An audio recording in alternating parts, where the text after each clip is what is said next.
হরে কৃষ্ণ, জয় গুরু গৌরাঙ্গ, জয় প্রভুপাদ। আজকে আলোচ্য বিষয় ভগবানের ভক্তদের নিরামিষ ভোজন কেন করতে হয়। দেখুন, আমরা ভাগবত গীতার মাধ্যমে জানতে পারি ভগবান আমাদের বললেন পত্তং পুষ্পং ফলং, অর্থাৎ তোমরা যদি আমাকে একটু পত্র, একটু ফুল বা ফল যদি নিবেদন করো তাহলে আমি সেটা গ্রহণ করি। এর মাধ্যমে আমরা জানতে পারি যে ভগবানকে শাক সবজি, ফল, দুধ, মিঠান্ন এসব নিবেদন করা যায়। এটাই হচ্ছে ভগবানের আহার্য বস্তু।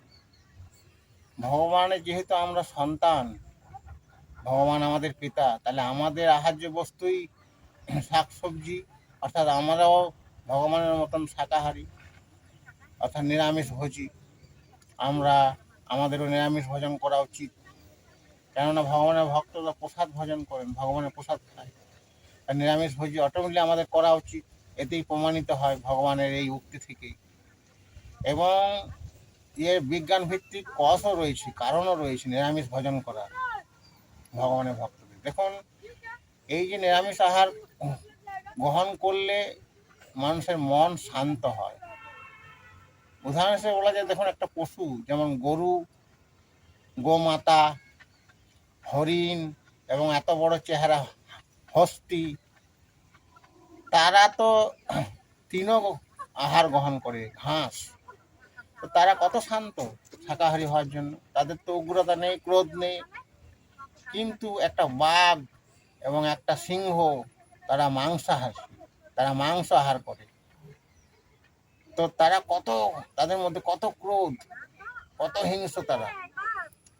এই কারণ হচ্ছে এই মাংস আহার করা। তো সেরকম আমাদের যদি আমরা নিরামিষ আহার করি তাহলে আমরা শান্ত হব, আমাদের মন শান্ত থাকবে, শীতল থাকবে, মনে ক্রূরতা বা মনে উগ্রতা আমাদের আসবে না।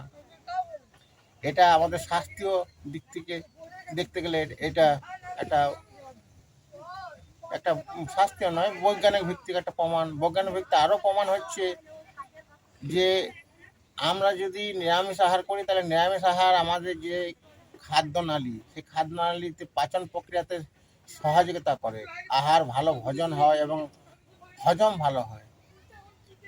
আমার যদি হজম না হয়, তো হজম না হলে কি হবে না, আমাদের ডাইজেস্ট সমস্যা হবে এবং ডাইজেস্টিক সমস্যার জন্য বিভিন্ন রোগের সৃষ্টি হয়। হজমেকে কেন্দ্র করেই তো বিভিন্ন রোগ হয়। ভালো খাবার হজম না হলে অটোমেটিকলি বিভিন্ন ধরনের রোগের সৃষ্টি হবে। এটা একটা বিজ্ঞানী ভিত্তিক প্রমাণ। তাই আমাদের নিরামিষ ভোজন খুব জরুরি এবং নিরামিষ ভোজন আমরা এই জন্যই করি। দেখুন, একটা পাইলট, সে যখন এরোপ্লেন চালাবার আগে কিন্তু সে কোনো অ্যালকোহল গ্রহণ করেন না এবং সে শাকসবজি আহার করে। কেন না, সে যদি এই পেঁয়াজ রসুন সে আহার করে না, একটা পাইলট যেমন সে নেশা আহার করে না পেঁয়াজ রসুন, কেন না পেঁয়াজ রসুনের মধ্যে একটা এমন ধরনের জিনিস রয়েছে যেটা নার্ভকে ইফেক্ট করে, যার ফলে মস্তিষ্কের স্মৃতিশক্তি বা মস্তিষ্কের যে একটা চিন্তা করার ক্ষমতা, সে ক্ষমতাটা কমে যায়। এই জন্য পেঁয়াজ রসুন তো কিন্তু একটা বিজ্ঞান ভিত্তিক প্রমাণ, এটা বর্জন করাই সঠিক। এই জন্য আমরা নিরামিষ ভোজনের সঙ্গে সঙ্গে পেঁয়াজ রসুনও গ্রহণ করি না আমরা ভগবানের সেবকরা। এটা বিজ্ঞান ভিত্তিক প্রমাণ তো আপনাদেরকে দিলাম। আর বৈদিক প্রমাণ, স্বাস্থ্যগত প্রমাণ হচ্ছে যে রাহু সমুদ্র মন্থনের সময় গুপ্তভাবে লুকিয়ে লুকিয়ে অমৃত পান করতে যাচ্ছিল ছদ্মবেশে। সেই সময় চন্দ্রদেব ভগবানকে বিষ্ণুকে বলে যে রাহু অমৃত পান করতে যেতে।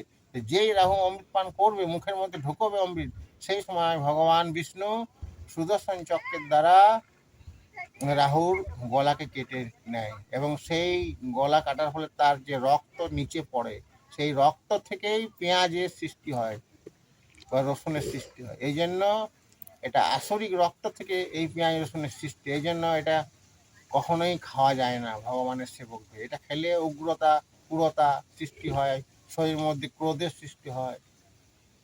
তাই পেঁয়াজ রসুনও ভগবানের ভক্তদের চলে না।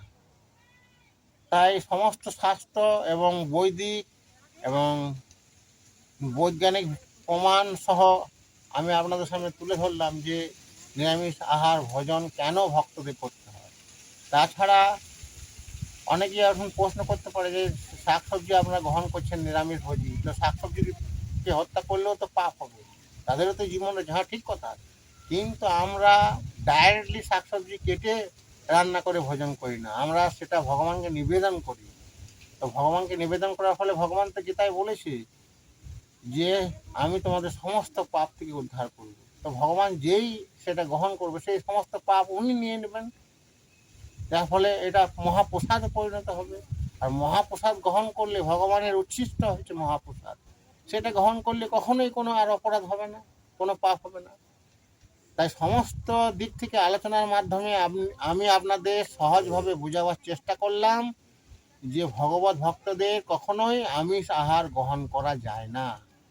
ভগবানের ভক্তরা এই কারণেই নিরামিষ ভোজন করে এবং সকলেরই নিরামিষ ভোজন করা উচিত। শরীরকে সুস্থ রাখতে হলে, মনকে সুস্থ রাখতে হলে এবং আয়ু জীবনে আনতে গেলে নিরামিষ ভোজন খুবই গুরুত্বপূর্ণ। আপনারা সকলেই নিরামিষ ভোজন করুন। এই হচ্ছে আলোচনার মূল ভাবার্থ। হরে কৃষ্ণ, জয় রাধে দামোদর। কই গো হয়েছে কি টিপি দিলে তুমি?